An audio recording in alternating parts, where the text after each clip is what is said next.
নাহমাদুহু নুছল্লি আলা ৰাছূলিল কাৰীম আম্মা বাদ। যোৱাকালি দেওবাৰে ভিডিঅ'টো পোষ্ট কৰিব লাগিছিল, কিন্তু অসুখৰ বাবে নোৱাৰিলোঁ। আপোনালোকৰ ওচৰত মোৰ অনুৰোধ, মোৰ কাৰণে আপোনালোকে দোৱা কৰিব। তথাপিতো মই এই অসুখীয়া গাড়ীত আজি ভিডিঅ'টো দিব লৈছোঁ। আজি মই সূৰা বাকাৰাৰ ৭৫ নম্বৰ আয়াতৰ আগলৈকে আলোচনা কৰিম। ইয়াত বিশেষকৈ কোৱা হৈছে মুছলমানসকলৰ উদ্দেশ্যে। তোমালোকে অৰ্থাৎ মুছলমানসকলে আশা কৰেনে যে সিহঁত ইহুদীসকলে তোমালোকৰ কথা মানি ল'ব? অথচ সিহঁতৰ ভিতৰত এটা দল আছিল যিসকলে আল্লাহ তাআলাৰ কালাম শুনিছিল আৰু জানি বুজি তাক পৰিৱৰ্তন কৰি দিছিল। অথচ সিহঁতে ভালদৰে জানি আছিল আল্লাহৰ বাণী কোহে তোৰত নিজে শুনাৰ পিছতো তাত তৌৰাতৰ ভিতৰত পৰিৱৰ্তন কৰি দিছিল। জেৰিকো চহৰত প্ৰৱেশৰ সময়ত ক'ব লাগিছিল হিত্তাতুন, ক্ষমা কৰা, তাৰ পৰিৱৰ্তে কৈছিল হিন্তাতুন, গম বিচাৰিছিল। নবীসকলক নমনা, সত্যৰ বিৰুদ্ধাচৰণ কৰা আৰু আল্লাহ তাআলাৰ বাণী অদল বদল কৰা তেওঁলোকৰ ইহুদীবিলাকৰ চিৰাচৰিত প্ৰথা। তহৰিফ কৰি প্ৰিয় নবী সাল্লাল্লাহু আলাইহি ওয়াসাল্লামৰ পৰিচয় সংক্ৰান্ত বৰ্ণনা আৰু নিৰ্দেশনা আদি বদলাই দিছিল।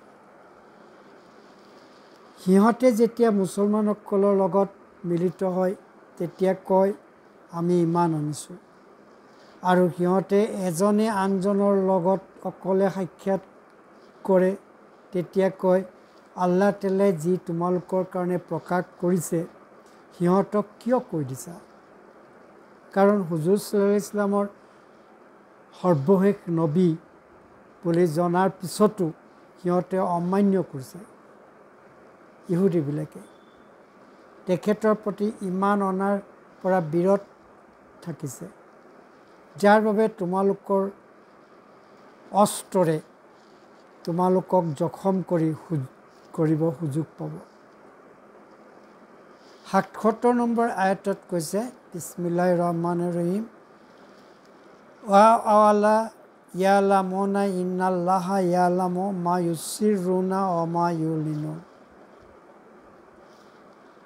সিহঁতে ইয়াকো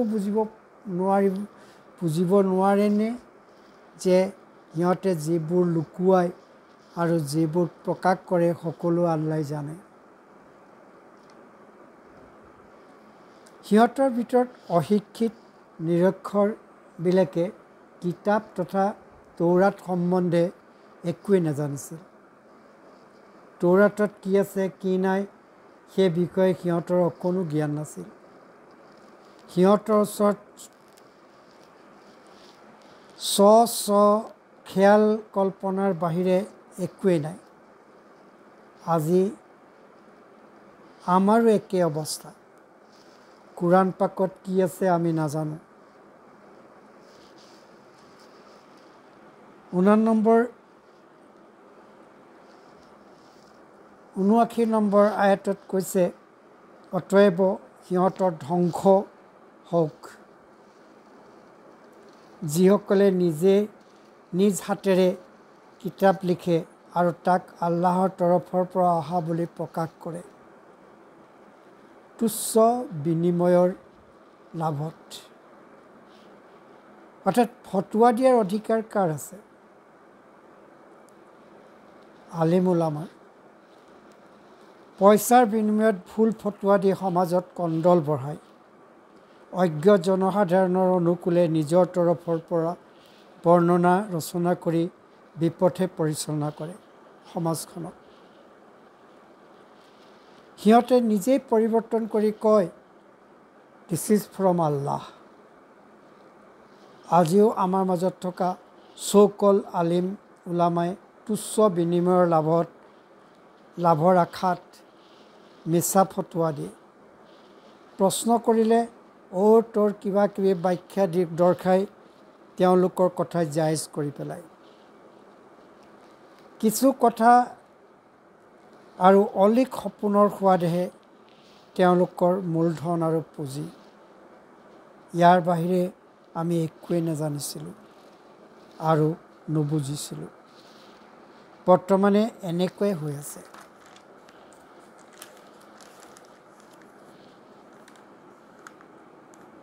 আশী নম্বৰ আয়াতত সিহঁতৰ আৰ্গুমেণ্ট আৰু ৰিফুটেশ্যন চাওক।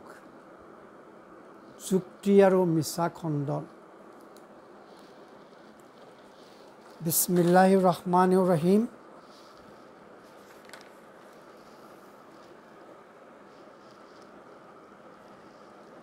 ওয়াকালু লান তামাসসানা নাৰু ইল্লা আয়ামান মাদুদা।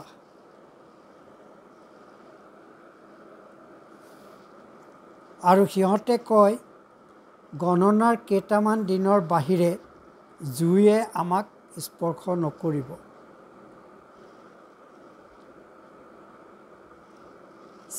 Say, O Prophet, have you taken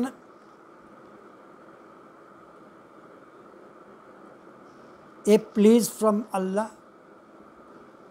For Allah never breaks his word. Or are you just saying about Allah what you do not know? তুমি কোৱা, তোমালোকে জানো আল্লাহৰ পৰা কথা লৈ আহিছা যে তেওঁ কেতিয়াও তেওঁৰ কথা খিলাফ নকৰিব? নাইবা তোমালোকে যি নাজানা তাকে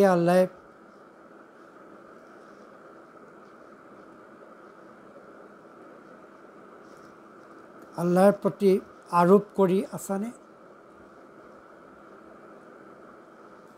দুজেখলৈ গ'লে চিৰকাল তাত নাথাকিব। কাৰোবাৰ মতে 7 দিন মাথোঁ নৰকবাসী হ'ব।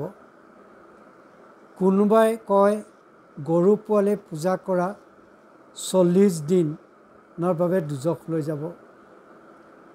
কোনোবাৰ মতে টি অঞ্চলত থকা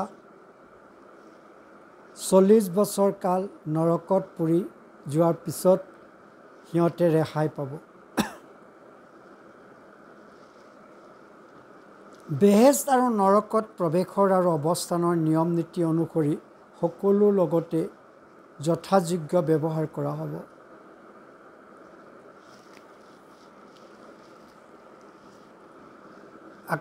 একাশী নম্বৰ আয়াতত আল্লাহে কৈছে বিস্মিল্লাহিৰ ৰহমানিৰ ৰহিম। বালা মান কাসাবা সাইয়াতাও ওয়া আহাতাত বিহি খাতিয়াতুহু ফাউলাইকা আসহাবুন নারি হুম ফিহা খালিদুন।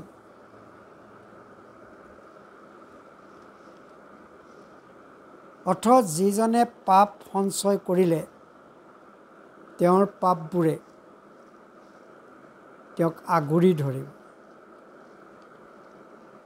বালা but no, those who commit evil and are engrossed in sin will be the residents of fire. ফাউলাইকা আসহাবুন নাৰ, সিহঁতে জাহান্নামৰ অধিবাসী। হুম ফিহা খালিদুন, তাত সিহঁতে চিৰকাল থাকিব। They will be there forever. পাপে যাক আগুৰি ধৰি আছে তথা যাৰ অন্তৰত আৰু বাহিৰত পাপৰ প্ৰতিমূৰ্তি ভৰিৰ পৰা মূৰলৈকে বিদ্যমান, য'ত পুণ্যৰ লেখ মাত্ৰ নাই, সিহঁত চিৰকাল দুজখতে থাকিব লাগিব। এয়া কিতাবৰ আল্লাহৰ কথা। চাওক, আমি মুছলমানসকলে কিমান যে পাপ কৰিছোঁ উই আৰ ইনগ্ৰছ ইন চিন। নামাজৰ পাবন্দী আমাৰ নাই। নামাজ নাই মানে আমি কুফুৰী কৰিছোঁ, আমি চিৰিক কৰিছোঁ। বুখাৰী মুছলিম হাদিছত উল্লেখ আছে। গুনাহে ছানি ধৰিছে আৰু কৈছোঁ অলপ দিন দুজখত থকাৰ পিছত আমি উদ্ধাৰ পাম। কিন্তু ৮২ নম্বৰ আয়াতত কৈছে আল্লাহ পাকে, ৱাল্লাযিনা আমানু আমিলুছ ছলিহাতি উলাইকা আসহাবুল জান্নাতি হুম ফিহা খালিদুন।